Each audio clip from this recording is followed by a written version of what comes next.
నువ్వు దేవుని సన్నిధికి వచ్చే ప్రతి పర్యాయం, నేనేమన్నా తలంపులో తప్పిపోయి ఉన్నానా, ఈ వారంలో నేనేమన్నా మార్గంలో తప్పిపోయి ఉన్నానా, నేనేమన్నా మాటలో తప్పిపోయి ఉన్నానా, నేను దేనిలో తప్పిపోయి ఉన్నాను అని ఆలోచన చేసుకొని వాక్యము ద్వారా దానిని సరి చేసుకొని, అనగా కాళ్ళు చేతులు గడుక్కున్నట్టుగా అహరోను కుమారులు నీవు శుద్ధి చేసుకొని రావాలి దేవుని మందిరంలోని.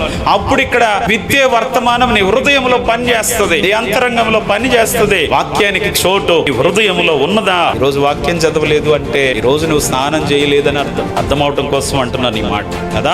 ఒక దినం స్నానం ఆచరించలేదు అంటేనే అంతట మనకే ఏమనిపిస్తుంది, చాలా చికాకు అనిపిస్తా ఉంటుంది. నేను శుభ్రం చేసుకోలేదు నా దేహాన్ని అని చెప్పేసి. మరి వాక్యం అనే ఉదక స్నానము చేత నిన్ను పరిశుద్ధపరచుకోమని వాక్యం సెలవిస్తా ఉంది. యోహాను సువార్త 15వ అధ్యాయం 3వ వచనం, నేను మీతో చెప్పిన మాటను బట్టి మీరిప్పుడు పవిత్రులై ఉన్నారు. ఆమేన్. దేవుని మాటలు నిన్ను పవిత్రునిగా చేస్తాయి, నిన్ను పరిశుద్ధపరుస్తాయి. దేవుని మాటలు